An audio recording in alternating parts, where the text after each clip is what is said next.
Hello, planet Earth. Welcome to my YouTube channel. We're at IDK, my BFF Jill 730.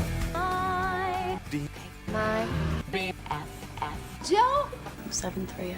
I'm Preston L. Young, wishing you warm salutations and congratulations. As always, you've made your way to the Buffyngton Post. Today I'll be taking a break from Buffy because it's time to review Batman v Superman: Dawn of Justice. Spoiler alert, I will be discussing spoilers because this is a very busy movie and I feel like we need to discuss that. So, without further ado, let's jump into the busy world of Batman v Superman: Dawn of Justice. Here we go.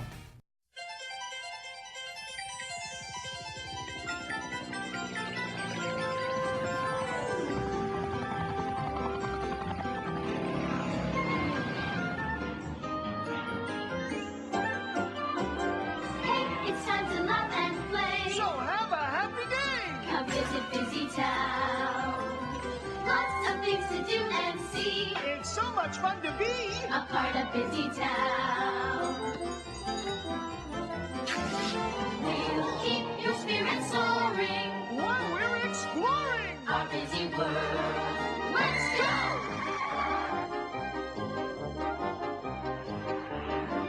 You can make a lot of friends The good times never end! when you're in Busy Town. Each adventure and surprise. We'll open up your eyes! In such a busy world, in Busy Town. Every day there's something new. And you're invited too! Come visit Busy Town. It's time to watch the show. So to say that I was disappointed with this movie is a bit of an understatement. I've watched a lot of reviews, spoiler reviews, all the good stuff, and I think the best thing that I've heard about this movie was actually from the SourceFed review, where they were talking about, you know, there's good stuff in here, and this totally works if it were a pilot episode of a television series. And in that respect, it kind of is a pilot episode, because we know we've got Wonder Woman coming, we've got Justice League coming, we've got Aquaman coming, but because this is a movie, it should work as a movie. It should feel like you get some kind of closure, like there should be a story that gets told. And the story that we're promised is Batman v Superman: Dawn of Justice. Like, there's your title. But there's so much going on that the whole Batman v Superman and even the Dawn of Justice just kind of gets lost. It totally gets lost, and audience members, I feel like, are going to be lost. This movie expects you to know a lot of DC knowledge. When Flash comes through in the dream sequence, like, you know, some crazy like Flashpoint stuff is going on if you understand the DC universe. But if you don't, like, I was watching the movie alone and I thought, I'm so glad that I am, because I would have to lean over and explain to my friends, like, what the fuck is going on? And like I said, that works great if this were a pilot episode, but it's not. It's a movie. You and I know we're gonna get that payoff of, oh yeah, that's Flash, and we're gonna see that all unraveled, but due to the fact that it was so jumpy and just out of nowhere with this dream sequence, it really bothered me. Superman, I know you were in this movie, but what did you think about this movie, Superman? Like, you're over here, you feel like you're not wanted, you feel like you're needed, your mom tells you you don't have to be anything you don't want to be, you don't owe them anything, and then what's your motivation? We get hints at things, like maybe his connection to Lois is actually harmful, maybe that's a bad thing instead of a good thing, but they don't ever go anywhere with it. And Lois, I had a conversation with my friend when I left the theater. I was like, I hope you don't mind spoilers, because you saw the trailers, and the trailers are spoilers. Except for the whole, you know, Superman dies. I said, so there's this moment where Lex Luthor throws Lois off of a building, and then, you know, he and Superman are talking, and he goes, wait, what happened to Lois? And I said, what happens to Lois when she falls off of buildings? You know, like, it's obvious, Superman shows up. And so I can see, like, they were trying to show that Lois is Superman's weakness and his strength at the same time, but none of it really landed. Lois herself is trying to put herself to good use, but I'm just gonna throw this spear in the water and then somehow understand that this spear needs to be recovered, even though I have no reason to believe it. And about the kryptonite spear being the only thing that can take out Doomsday. Okay, so Doomsday was created by, the Zod body and Lex's blood. And so Kryptonians are susceptible to kryptonite poisoning, but wouldn't you think that Lex Luthor's human DNA being in there would give him an immunity to kryptonite? That was my, biggest thing. I realized that technically Doomsday was born in this, totally Kryptonian environment, but he does have Lex's DNA, and so I don't understand why something that is technically part human would still be susceptible to the kryptonite. It doesn't make sense. I mean, there's the whole argument to be made that Wonder Woman should have taken the kryptonite spear and done the damn thing herself, but again, why would kryptonite work against a human Kryptonian hybrid? When DNA mixes, you take the strongest parts of it, and so you would think that there would be this kryptonite immunity. Am I wrong? I don't know.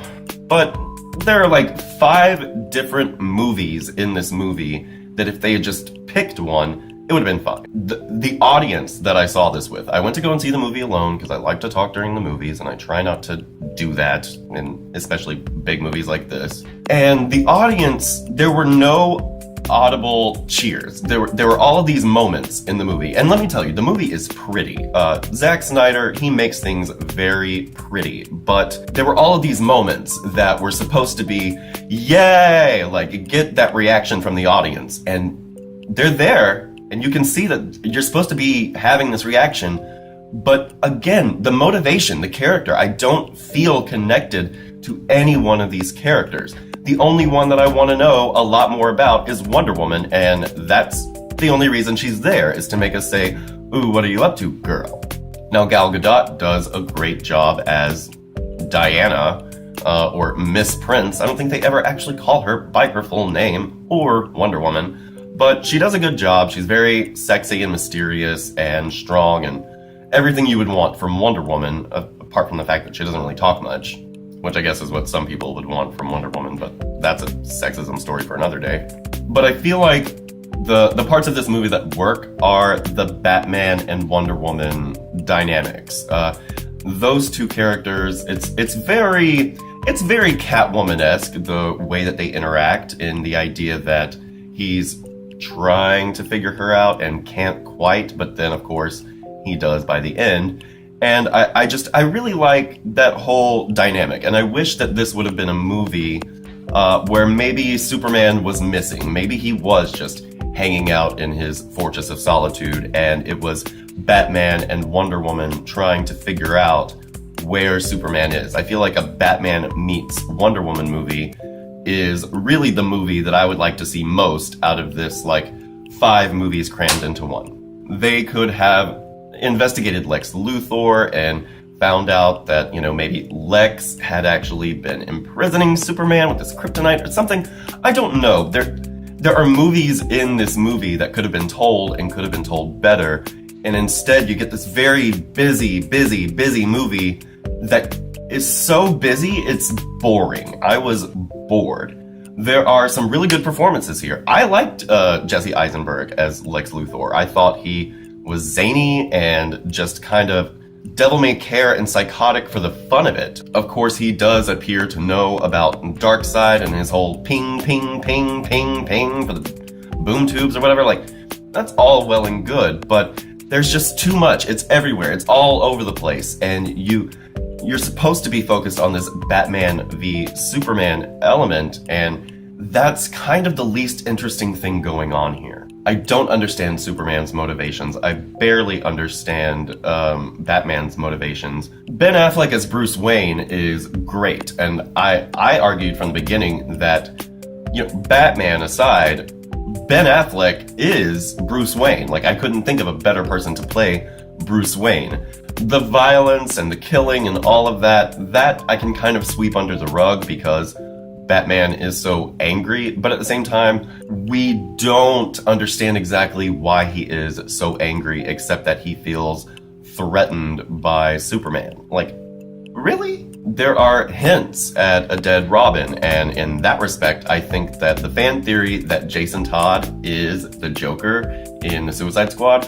I'm really leaning toward that now, because there was this line that Alfred said about how many of them stayed that way, and so I'm thinking that the fan theory is right, and that Jason Todd is Joker, but Suicide Squad's coming, we'll deal with that then. Like I said, I feel like this should have been a movie about Batman discovering Wonder Woman and those two trying to investigate, like, a missing Superman. Or just make it a straight up Superman movie. I feel like Lex Luthor is basically Zack Snyder, and all of this is predicated on just this quirky guy wanting to see a battle royale and promising us a battle royale that ends in, oh, our moms have the same name, and so now we're best buds. And I realize that that's not necessarily fair, because these are characters who really care about their parents, and their parents are huge motivators in what these characters ultimately become, the Batman and the Superman. But again, we get so little time with Diane Lane's Martha Kent that it doesn't really pay off. Now, when they got Martha, I was like, oh, fuck no, don't fuck with Superman's mom. But at the same time, there's so much stuff, it's all over the place, and nobody really gets time to be and really stretch out and make me care about them. Again, the only reason I care about Wonder Woman is because I don't know shit about her, and I want to know more, and so that's her whole plot device. I feel like really the most dynamic character within this picture is Holly Hunter's Senator character.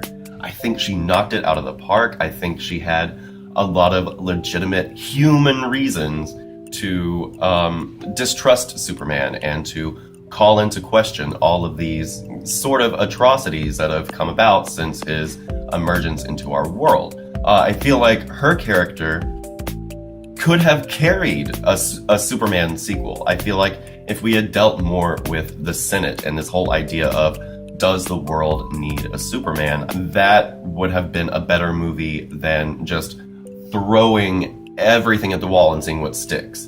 Because at the end of the day, nothing sticks enough. The death of Superman means nothing. He's a character I barely know.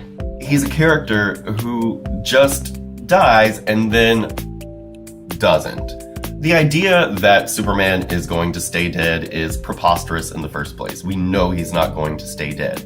And so for you to show us, it takes all of the momentum away. The only moment of the movie that made me like sit up in my seat and like lean forward was when we had the double funeral and the engagement ring. That was like, okay, well maybe he's still out there and this is just a cover-up. I'm really interested to see what's going on here. But then, no, it just goes back to the movie that I wanted to see, which is Batman meets Wonder Woman.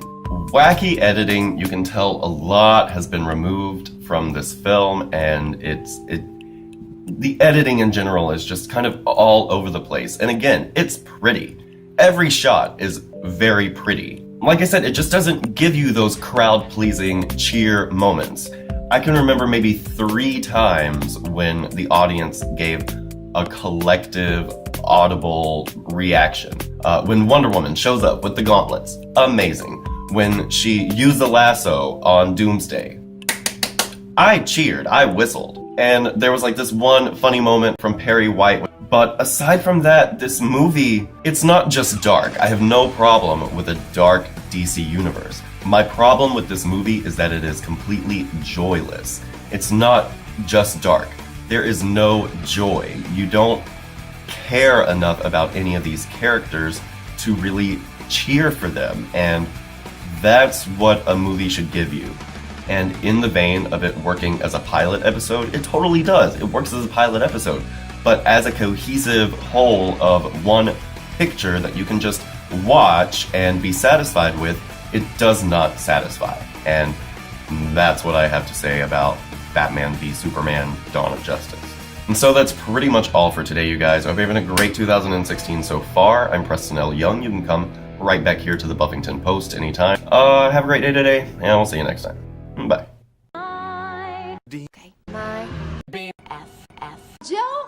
730.